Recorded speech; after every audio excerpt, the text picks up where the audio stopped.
Ah. Be, may nakatingin.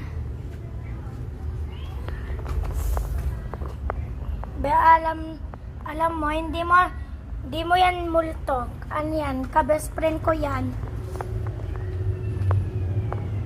Pero may multo sa baba.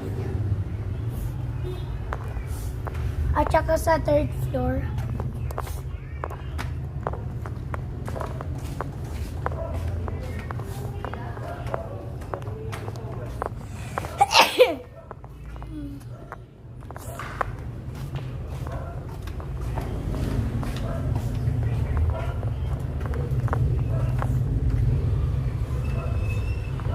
Ano ba yan eh? Paulit-ulit.